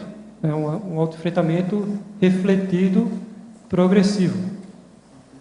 O verbetógrafo pesquisou algo a respeito da terapia EMDR, que é a dessensibilização e reprocessamento por meio de movimentos oculares? Segundo os terapeutas, essa técnica é capaz de reprocessar através da integração da informação que se encontra separada nos dois hemisférios cerebrais e ajuda os pacientes na superação dos medos, fobias, terrores e ansiedades vinculados às lembranças difíceis que mantêm as pessoas presas aos fantasmas do passado. O que o verbetógrafo acha dessa técnica? Assim, eu não tenho experiência pessoal com essa técnica. Li alguma coisa, mas eu não tenho experiência nem pesquisa com base nisso aí. Sofro há muito tempo de medo da água. Sei nadar, porém se ficar em lugar que não dá pé, tento nadar mais rápido para sair da situação. Sinto medo mesmo. Estou fazendo aulas de natação de novo há 1 mês e meio. Notei que nadar de costa não me dá medo. Quando sinto medo e consigo me acalmar o suficiente para refletir sobre a irracionalidade da sensação, e o que me causa tanto pânico é bastante interessante. Me sinto vitorioso, triunfante após cada vez que consigo passar na piscina sem o colete, mesmo sentindo algum medo no meio da água. Isso é que é, né? Esse foi... morreu afogado numa condição bem brava, né? Está na cara. Né? Você tem que Mas estudar, o que você acha? Você tem que estudar, ver se você não morreu afogado ou se você não passou por experiência traumatizante na água nessa vida. Né? Eu trabalhei com uma pessoa que ela não lembrava, mas ela quase se afogava quando criança, e ela passou a ter medo de água, né? E não lembrava daquilo, né? Então, pode ser uma experiência de outra vida, ou dessa vida mesmo, você tem que pegar, descobrir e passar a fazer um enfrentamento progressivo para superar a situação, né? Fazer a aula de natação. O que a pessoa deve fazer quando estiver passando por crise de pânico de origem extrafísica? Estado vibracional, né? Manter a calma, né? Fazer EV, bastante EV, estado vibracional, trabalhar as energias, ficar no canto, sem, aí é como sem diz se afogar, o cara, sem correr. é ver se o EV funciona. É ver se o EV funciona. E invocar os Agora, amparadores. na fatologia, página 19, quinta linha de baixo para cima. O efeito passageiro dos ansiolíticos. Poderia comentar? Os ansiolíticos, o calmante, ele tem um efeito passageiro. Ele dopa a pessoa para enfrentar o medo, mas só que ao mesmo tempo cristaliza aquele medo. A pessoa não consegue... o mecanismo do medo não é acionado para que a pessoa possa enfrentar ele e superar. Então, a pessoa vai se viciando em tomar ansiolíticos, calmantes, e não consegue enfrentar o medo, né? Ela vai viver o resto da vida com aquele medo se ela continuar tomando aquele ansiolítico. Existem outras medicações aí mais eficientes, como, por exemplo, antidepressivo. O antidepressivo a pessoa toma, mas não vai cortar totalmente o medo da pessoa. Então, ela fica com um pouco de medo, o mecanismo é acionado e a pessoa tem que fazer o enfrentamento daquela situação. Também tem os beta-bloqueadores, né? O beta-bloqueador vai diminuir as sensações físicas do medo, as sensações corporais do medo, como ataque cardíaco, né? A sudorese. Então, não elimina totalmente a sensação do medo. Então, com aquilo a pessoa tem que também fazer um esforço para enfrentar o medo e aos poucos superando a situação. Diferente do ansiolítico, que vai dopar a pessoa e ela vai ficar dependente daquele remédio. André, mais uma perguntinha aqui na página 18 mesmo, em estrangeirismologia. O terceiro estrangeirismo, explica para mim ali o expert em evitamento das situações fóbicas. Em que sentido? O fóbico, né, ele cria várias situações, ele organiza toda a vida dele para fugir do estímulo fóbico. Então, ele se torna um expert em evitar o estímulo fóbico, né? Então, se ele tem fobia a elevador, ou então fobia de dirigir, então ele vai criar várias situações, organizar a vida toda dele para fugir do elevador, para fugir do carro, para fugir do animal. Você tem fobia de bicho, né? Então, ele organiza a vida tal que fugir totalmente dos estímulos que causam a fobia para ele, né? Então, ele se torna expert em evitar o que provoca medo para ele, né? Nesse sentido. E explica para mim também o estrangeirismo anterior, anxiety.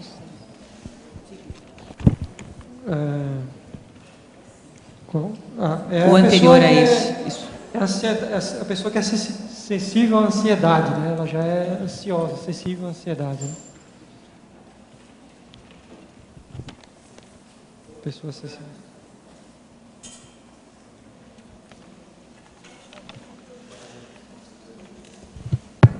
Pronto.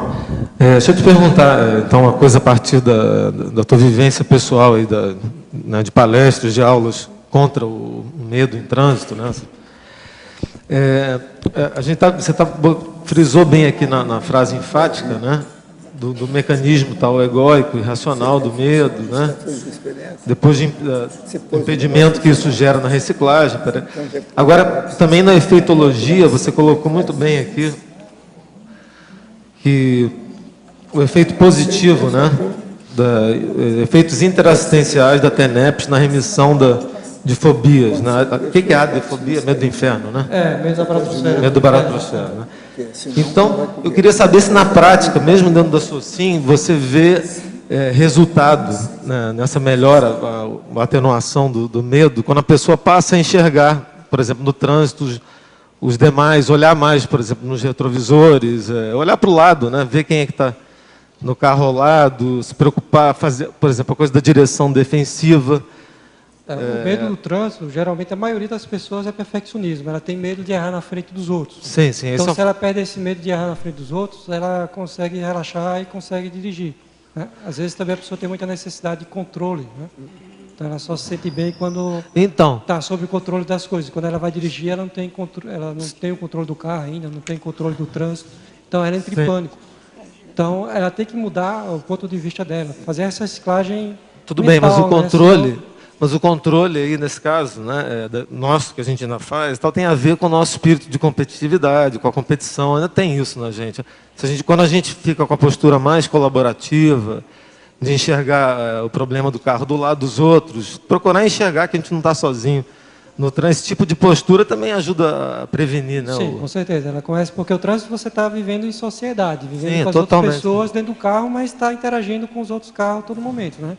Então você porque tem gente, a gente às vezes é na piora quando entra no carro, né? Veste aquela máscara do... Tem pessoas que tinham medo de dirigir porque era agressiva, né? Se a pessoa buzinasse com ela, ela estava à vontade de descer e bater na outra pessoa. Então, já trabalhei com pessoas assim, ela tinha uma agressividade tão grande, se criticasse com a buzina ela, a vontade dela era paralisar, porque ela queria descer e brigar com outra pessoa. Então, tem várias questões emocionais, pessoais da pessoa que vai para o trânsito, né? Sim, sim. Tá, obrigado. Os perigos egóicos é quando o perigo ele é voltado à autoimagem da pessoa, né? Então, é um perigo que ataca a autoimagem. A pessoa tem uma autoimagem dela errônea, pode ser errônea, né, o correto, e ela vai se colocar numa situação que aquela situação vai desfazer a autoimagem que ela tem dela mesma, né? Então, o ego é muito grande e ela não consegue aceitar uma crítica alheia, né, uma heterocrítica, né? Então, o perigo é encontrar a autoimagem dela, né? Então, o egóico, né, o ego lá em cima. André, na página 23, o item 37, por favor. Página 23. 37. Medo de tempestades e relâmpagos? Isso. E trovões? Então, hoje aí teve bastante trovões, tempestades, né? Então, tem pessoas que têm esse medo, né? Geralmente, acho que é um medo ligado à infância da pessoa, né? E também tem muitas crenças erradas quanto a isso, né? Por exemplo, quando era criança, tinha, de vez em quando ia uma empregada lá em casa que ia do interior e elas achavam que o céu podia cair na cabeça dela, né? Então, tinha medo do trovão, tinha medo de tempestade, de raio, por crenças infantis, crenças errôneas, né? Mas é verdade, vocês viram? Mas é verdade. Que o céu caísse, né? Não, o céu caísse na cabeça. Mas são crenças imaturas, infantis, né, relacionadas à chuva. E, de repente, aí tem também a questão se a pessoa não passou por algum dilúvio, sei lá, alguma tempestade, né, perdeu a casa, perdeu um tsunami também. Eu pensei mais nesse... vida com isso, né? Eu pensei nesse sentido, inclusive, em paragenético também. Paragenética, né? A pessoa passou por uma situação difícil, debaixo de uma tempestade, de uma chuva. Uhum. Perdeu a casa, perdeu a família. Bem traumatizada com isso também. Nós estamos tendo muitas vivências, exemplos desses acontecimentos, né? Transbordarem rios e provocarem mortes assim coletivas de várias de cidades, né? Várias pessoas, a cidade quase que desaparece de tanta água, né? Então, de alguma maneira, essas situações vão ficar, são vivências, são experiências dessas consciências. E podem, para algumas, ser até traumáticas, né? Que levam para outras vidas. Eu tenho uma pessoa conhecida que tem esse tipo de medo, e como é que a gente poderia ajudá-lo? O que a gente poderia fazer para amenizar um pouco essa paura, né? Esse excesso de medo? Conversar com a pessoa, né? Esclarecer a pessoa, mostrando que aquilo não tem perigo na tempestade e encaminhar a pessoa, se for necessário, né, profissional. Professor, aqui, bem na sua frente aqui, quer dizer, do lado. O senhor falou agora há pouco que falta na amizade a conviviologia correta. O senhor poderia falar assim um pouco mais sobre isso? O que é essa conviviologia correta? Uma pessoa, por exemplo, que não cultiva a amizade, ela não tem uma convivialidade correta. Por quê? Nós só evoluímos com as companhias. Então, a pessoa tem que ter uma rede ou um círculo social de amizade. Ela tem que manter aquilo. Uma pessoa que não tem, ela está fora da evolução. Ela não está entendendo nada. Por exemplo, eu acho que o serenão, se ele aparece por aí, mesmo que ele seja anônimo, ele tem um círculo de amizade. Ele não vai deixar de ter. Entendeu? A questão, ele é um bicho. É um bicho que foi viver no meio do mato. Como é que fica isso? Tem alguma coisa. Então, o problema da amizade é o processo da conviviologia.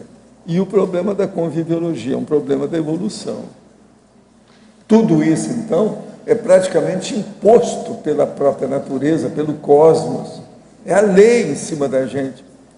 É a lei da convivialidade. A convivência é feita desse jeito. Então, nós temos que cultivar e temos que nos entender uns aos outros. Agora, por que é importante? Tudo indica que a evolução precisa disso, que nós somos cobaias uns dos outros, nós somos espelho, nós somos modelos, somos moldes uns dos outros. A gente se copia. O tempo todo é isso. E outra coisa, a gente não se copia só nas reações da pessoa, mas copia as ideias dela, às vezes a preferência, os passatempos que a pessoa tem, entende? Certo modo de abordar a realidade. Isso faz parte do problema. É a convivência. Agora, veja, é essa convivência que faz com que a pessoa adquira a família nuclear que possa favorecer a evolução dela. Vai chegar um ponto, porque numa família nuclear, todo mundo aqui, qualquer um pode examinar o seguinte: a sua família nuclear foi mais para baixo, foi medíocre ou foi para cima? Quer dizer, a reação que você teve de entrar naquela família te ajudou muito, aquilo criou muito problema, porque você ainda deve muito para aquele povo, ou foi mais ou menos, você nem percebeu? Então, veja, você tem 3 condições aí difíceis. Tem família que todo mundo tem problema brabo. E eu não estou falando de problema brabo apenas acidente de percurso ou qualquer coisa, não é coisa pior. Tem outras que, aparentemente, tudo saiu bem.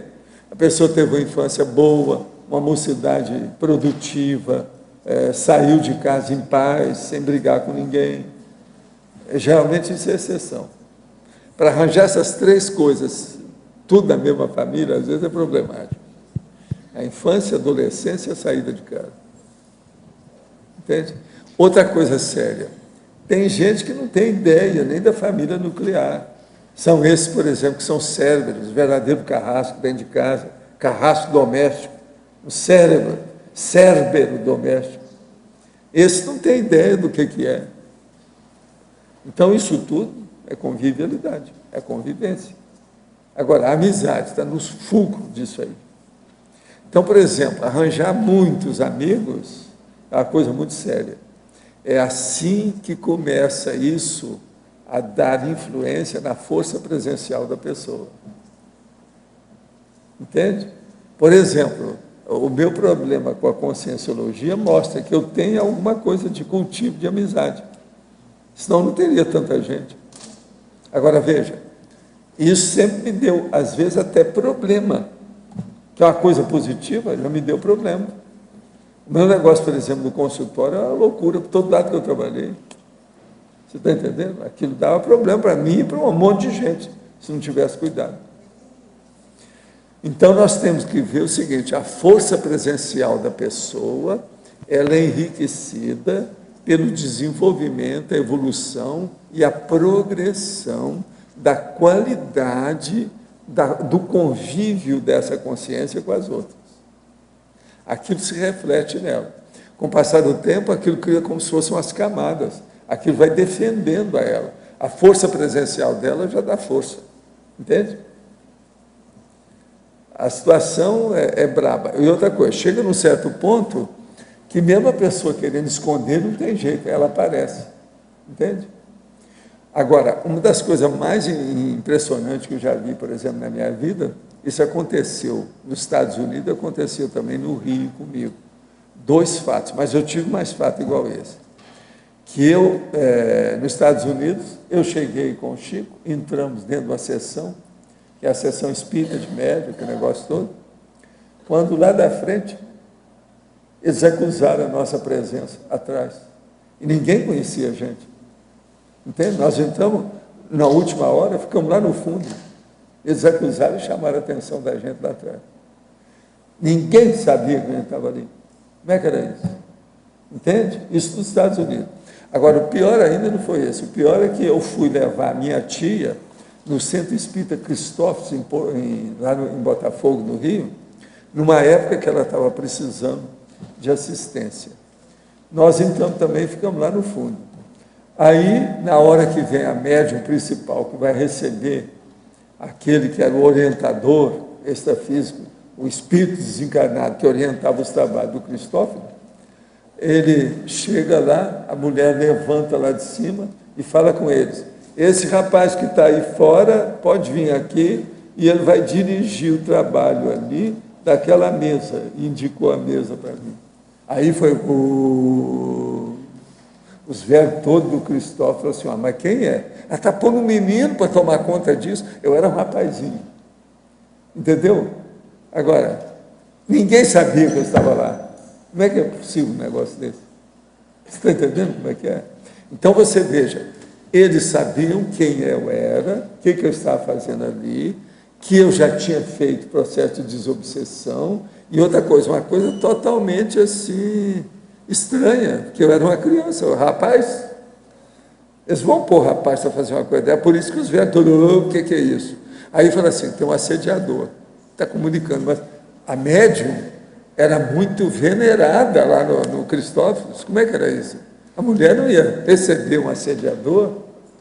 Aí eles foram lá, na mesma hora juntaram 3, levantaram e foi lá para falar comigo. Vem cá, você cuida dessas coisas? Eu falei, tá. Aí eu comecei a falar, não, faz vários anos, faço isso. Aí eu falei assim, sei, bolas. Aí a médium, a hora que acabou, fui lá e cumprimentei a médium. A hora que acabou tudo. Eu disse, a senhora é fora de série, ninguém sabia nada, como é que é, vem a consciência, eu falo através. Então, você está entendendo como é que é? Agora, veja, isso é amizade o quê? Esse é físico, minha. No caso lá, para ajudar minha tia Opala. A verdade foi essa. E ela realmente, a partir daquilo, ela começou a melhorar. Porque ela era paralítica, ela passou a vida dela toda paralítica, entende? Ela teve uma eclâmpsia e paralisou as pernas, nunca mais foi a mesma coisa. As pernas inchadas, enormes, aquilo era demasiado, não tinha jeito de melhorar. Ela morreu assim. Agora, fez assistência a vida dela toda, o tempo todo. Ela era muito boa. Ela escrevia para o povo desesperado, sabe como é que é? Mandava receita de médicos, o negócio todo. Ela escrevia por mês, assim, às vezes 1.200 cartas. Era uma loucura, era muita coisa que ela fazia, sabe? E todo mundo a gente ajudava, dando dinheiro para comprar papel, para comprar envelope, para despachar carta, para levar no correio, para trazer as coisas. Daí a pouco ela tinha uma correspondência que era uma loucura para atender todo mundo. Sem sair da mesa dela, o tempo todo. Ela andava com bengala, ou se não com daqueles negócios de empurrar, sabe, de doente. Hein? Um andador, igual de criança. Ela andava assim. Mas você está entendendo, então, o nível? Isso é um processo sério. Professor? Sim. Professor, aqui no ar. Rapidinho. E com relação a essa questão da amizade, né? Muitas vezes você tem que fazer atares e, como o senhor uma vez falou, é chato, né? Às vezes a gente se torna... O verdadeiro amigo, ele é que faz mais atares, ele é que dá mais esclarecimento para o outro amigo. Mesmo se agora, tornando ele sabe escolher a hora, com quem falar, de que modo, aonde. Isso tudo é amizade, a gente tem que saber como é que é. Por isso que eu tenho amigos até hoje, muito antigos, que de vez em quando aparecem. E agora é muito engraçado, o Loche mesmo tem acompanhado uns casos desses, que tem amigos meus, às vezes de 40, 50 anos, que telefona para mim. Quando telefona, eu falo assim, esse cara está para morrer, é batata, ele vai dessomar. Estava vendo se está tudo bem com ele antes de dessomar, então quer conversar comigo. Como se eu fosse o dono da pelota da dessoma. Você está entendendo? O Loche viu um monte desses casos. Agora, tem cara que chegou até a escrever carta para mim, com detalhes. Gente que 30 anos sem falar nada, nem sabia que eu estava vivo nessa dimensão, o cara escreveu na carta. Então, esse eu tenho que dar muita atenção, ver com calma, porque geralmente eles estão se despedindo. Sabe como é que é? Então, veja, tudo é amizade. Agora, uma coisa que eu falo, inclusive lá no dicionário, eu escrevi sobre isso. A maior parte das amizades das pessoas, ela teve início quando a pessoa era criança, na infância dela. E aquilo caminhou mais. Mas nem sempre essas amizades são as melhores. A melhor amizade é aquela que a pessoa já está madura e que arranja uma amizade pensada, de alto nível. Então, isso ultrapassa o processo da emoção. Aí já vem o esclarecimento. Essas amizades são as que têm mais raízes evolutivas, são as mais sérias. Vocês observam que vocês têm. Por exemplo, a maior parte do povo que veio para Foz, vocês estão nesse segundo tipo de amizade, que é a mais evoluída que tem. Observa isso em relação às suas amizades da infância. Às vezes você vai encontrar uma pessoa que era seu amigo de infância. Você encontra, dá uma pena a defasagem que ele está de você, você não vê jeito nem de abordar o cara. Não é assim? Então, vocês vejam a diferença do processo da amizade. Você entendeu isso? Isso aí eu expliquei mais ou menos lá no dicionário. Agora, ó, nós esperamos, André, mais 200 verbetes da sua parte. Muito bom. Nossos comerciais, por favor. Vem cá, são 8? Isso.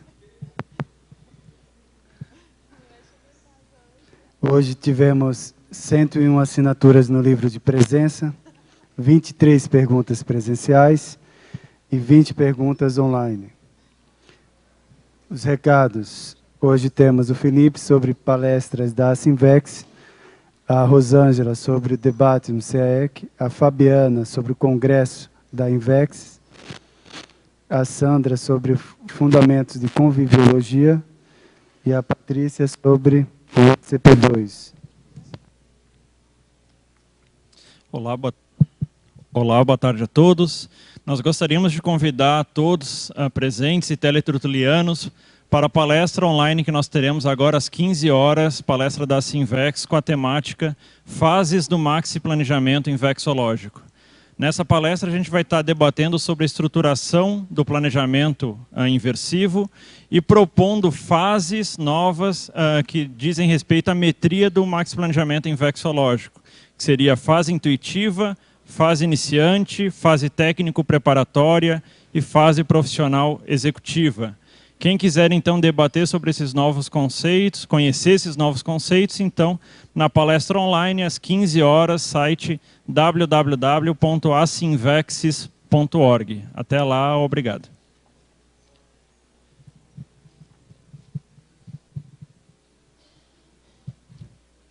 Boa tarde.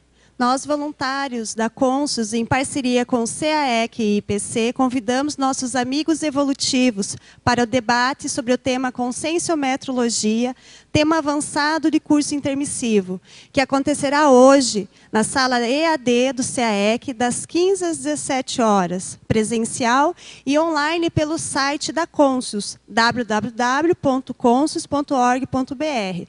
Acessando o site, você vai encontrar um link, o qual vai acessar o debate. Temos a participação especial da professora Ana Luísa Rezende, representando o curso ECP1 do IPC. Esta é mais uma das atividades que antecede a primeira jornada internacional de conscienciometrologia, que acontecerá daqui a um mês. Venham, participem, contribuam com seus questionamentos. Obrigada. Boa tarde a todos.